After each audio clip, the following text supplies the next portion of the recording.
Assalamualaikum warahmatullahi wabarakatuh. Selamat pagi anak-anak, masih berjumpa lagi dengan Fatur. Pada pagi hari ini kita akan belajar tema 2, subtema 2, pembelajaran 6 ya. Pada pembelajaran 6 ini ya, kita akan belajar tentang apa itu musyawarah. Yang kedua yaitu tarian ya. Kita bahas yang pertama dulu, yaitu kita membicarakan yaitu musyawarah. Ya, musyawarah ya, itu dilakukan pada di kalangan tertentu ya, atau sekelompok orang. Ya, jadi musyawarah itu biasanya untuk mengambil keputusan bersama. Jadi banyak orang rapat untuk mengambil keputusan bersama. Ya. Nah, di mana keputusan bersama adalah suatu keputusan yang sudah ditetapkan berdasarkan pertimbangan, pemikiran, pembahasan yang matang. Jadi keputusan itu harus dipertimbangkan.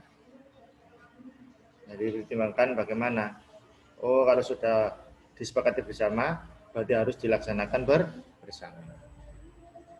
Dan keputusan bersama itu haruslah mewakili kepentingan seluruh anggota yang ikut hadir di dalam musyawarah itu. Ya. Keputusan bersama juga merupakan keputusan yang harus dilaksanakan dengan rasa penuh tanggung jawab. Ya. Kemarin kita sudah belajar tentang tanggung jawab. Ya. Jadi tanggung jawab itu adalah segala perbuatan kita yang harus didasari dengan rasa sepenuh hati atau sungguh-sungguh. Ya. Nah, hasil dari keputusan yang diambil juga tidak boleh hanya menguntungkan satu pihak saja, tetapi semua pihak yang ikut serta dalam musyawarah tersebut. Nah, sekarang kita bahas nilai yang mendasar dalam musyawarah, yaitu satu, nilai kebersamaan. Jadi nilai kebersamaan di sini kita duduk bersama, membahas bersama, bicara bersama, dan mengambil keputusan bersama. Terus yang kedua yaitu nilai kebebasan mengemukakan pendapat. Jadi semua orang itu berhak mengemukakan pendapat. Ya. Jadi tidak hanya orang kaya saja yang berhak berpendapat, tapi semuanya. Yang miskin juga seperti itu, juga berhak untuk mengemukakan pendapat. Yang penting pendapatnya itu bagus. Yang ketiga, yaitu nilai menghargai pendapat orang lain. Nah, kita pada saat bermusyawarah, kita belajar menghargai pendapat orang lain. Jadi pendapat orang lain itu kita harus hargai ya. Jadi bukan menolaknya dengan mentah-mentah. Tidak boleh seperti itu. Harus pakai pendapat saya. Lah, ini tidak boleh. Tetapi kita harus menghargai pendapat orang lain dan kita musyawarahkan apa? Pendapat yang kita pakai atau nilai kebersamaannya tadi. Yang keempat yaitu nilai jiwa besar serta lapang dada. Jadi jika keputusan kita tidak dipakai, kita harus lapang dada. Kita tidak boleh kecewa. Meskipun keputusan orang lain itu kita pakai, ya. Jadi kita harus melakukannya dengan rasa penuh tanggung jawab demi kebersamaan.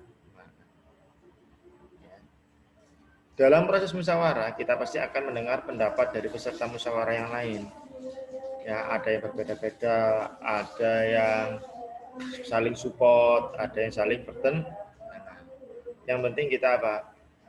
Menjunjung nilai kebersamaan dan rasa kesadaran serta tanggung jawab. Ya. Sekarang ciri-ciri musyawarah itu bagaimana sih? Ya, di sini ada gambar anak kecil ya. Jadi kalau ada sekelompok anak atau orang dewasa yang berkumpul, di situ bisa dipastikan ada ciri-ciri suatu musyawarah. Jadi yang pertama yaitu sesuai dengan kepentingan bersama. Yang kedua, usul atau pendapat yang disampaikan mudah dipahami dan tidak memberatkan salah satu pihak. Yang ketiga, dalam musyawarah pertimbangan moral lebih diutamakan. Ya, di moral itu apa? Akhlak dan adatnya itu juga dipakai. Jadi kita tidak boleh bebas bicara dengan nada yang tidak sopan, ini tidak boleh. Ya, jadi kita harus berpindah dengan moral. Terus yang kedua yaitu bersumber dari hati nurani yang jujur. Jadi kita berpendapat apa yang kita rasakan di dalam hati, kita sampaikan. Ya, berarti kita apa? Sudah berkata jujur dengan apa yang ada di dalam diri kita.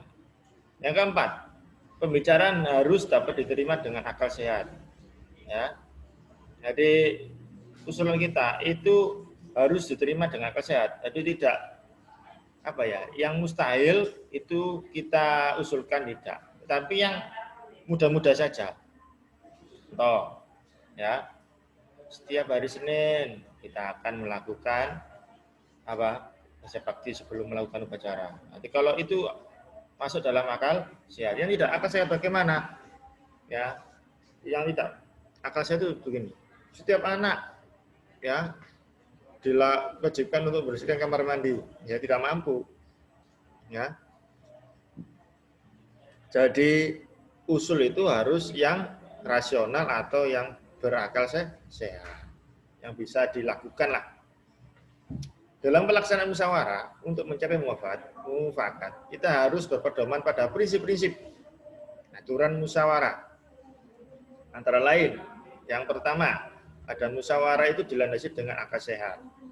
Yang kedua, musyawarah dilandasi dengan semangat kegotong royongan. Jadi musyawarah itu harus orangnya harus rukun. Kalau nggak rukun nggak bisa musyawarah. Ya. Yang ketiga, mengutamakan kepentingan umum. Jadi masalah apa yang umum di masyarakat kita unggah di dalam musyawarah, kita bahas di dalam musyawarah, ya. Itu namanya apa? Kepentingan umum. Yang keempat, menghargai pendapat orang lain. Jika pendapat orang lain itu usul, kita harus menghormatinya. Tidak boleh kita melarang, ya. Jadi kita apa? Menjunjung rasa menghargai pendapat orang lain. Yang kelima, keputusan yang diambil harus dapat dipertanggungjawabkan. Jadi kalau kita sudah usul, apalagi sudah disepakati bersama, kita harus melaksanakannya, ya. Yang keenam, melaksanakan keputusan bersama dengan dilandasi itikat baik dan penuh rasa tanggung jawab. Ya. Nah, di sini bagaimana tata cara dan persyaratan musyawarah? Yang pertama, peserta harus hadir sebelum musyawarah dimulai. Ya, bukan mau selesai baru hadir, ya. Yang kedua, musyawarah dimulai jika peserta musyawarah telah mencapai quorum. Jadi kalau yang diundang 30 baru kita melakukan musyawarah. Kalau di bawah 20 sudah dimulai musyawarah, itu tidak boleh ya. Harus penuh dulu yang diundang itu. Yang ketiga, ada susunan kepanitiaan. Ya, di sini ada ketua, notulis yang mencatat rapat itu. Yang ketiga, peserta musyawarah. Yang keempat, setiap peserta musyawarah berhak menyampaikan pendapat. Jadi kalau kamu ikut rapat ya berhak menyampaikan pendapat. Yang kelima, setiap peserta musyawarah harus menghargai pendapat orang lain. Ya. Yang keenam, pendapat yang disampaikan harus dapat diterima akal sehat agar mudah kita praktekkan. Ya. Cara-cara mengeluarkan pendapat bagaimana? Ya, satu, mengacungkan tangan. Ya, kalau sudah diberi izin oleh yang memimpin musyawarah tadi. Yang kedua, berbicara setelah dipersilakan. Yang ketiga, kalau ada yang berbicara menunggu sampai pembicaraan selesai. Jadi kita tidak boleh memotong pembicaraan orang lain pada saat dia sedang mengusulkan pendapat. Yang keempat, bersikap sopan. Sopan itu bagaimana? Diam, ya. Mendengarkan pendapat dari orang lain atau yang memimpin musyawarah tersebut. Yang kelima, suara cukup jelas, ya. Jadi terdengar oleh semua yang ikut musyawarah. Ya. Sikap dalam musyawarah, ya, itu bagaimana? Menghargai, tidak memaksakan kehendak, tidak mencela pendapat orang lain yang tidak cocok dengan hati kita. Yang keempat, tidak boleh memotong pembicaraan orang lain. Ya. Nah, sekarang tugas YouTube kamu yang pertama. Di sini kamu disuruh membuat pertanyaan, ya. Dari pertanyaan apa, siapa, di mana, bagaimana, mengapa, dan bagaimana. Ya ini ya. Ini kamu buat pertanyaan yang kamu sering kamu pakai di dalam musyawarah atau rapat bersama kelompok belajar kalau di kelas ya. Temanya apa Pak? Judulnya apa Pak? Bebas. Yang penting ada unsur apa, siapa, dan lain-lain itu. Dan tulis juga jawabannya. Lah, ini adalah tugas YouTube yang pertama ya. Ini adalah tugas YouTube yang pertama. Sekarang lanjut materi yang kedua. Ya. Di sini yang sudah Pak Fatko bilang tadi yaitu tentang materi tari. Ya. Tari itu ada unsur-unsurnya. Ya. Dan ada persiapannya juga. Yang pertama, menentukan bentuk karya tari. Ya. Nah, tari ini bentuknya bagaimana? Sendiri tak kelompok. Itu. Yang kedua, memilih karya tari. Karya tari itu bagaimana? Ya, karya tari itu bisa dibuat sama seperti yang nomor satu tadi, bisa berpasangan atau sendiri. Yang ketiga, jumlah penari. Jumlah penari itu bagaimana? Berapa orangnya? Bisa 1 saja, atau 5, atau 10. Itu. Yang keempat, memilih properti tari. Jadi properti tari itu kamu siapkan sebelum kamu melakukan tari, ya. Bisa gerakannya bagaimana, alat-alatnya apa saja. Yang kelima, menentukan iringan tari. Iringan tari ini adalah musik. Ya, bisa pakai kaset CD, bisa pakai langsung pakai alat musik dipukul itu dan lain-lain ya. Yang keenam, memilih busana tari. Busana tari ini menyesuaikan dengan model apa tari yang kita tampilkan ya. Contoh ya, Pak Fatur akan memberikan contoh di sini yaitu tarian ya. Nah, ini coba dilihat.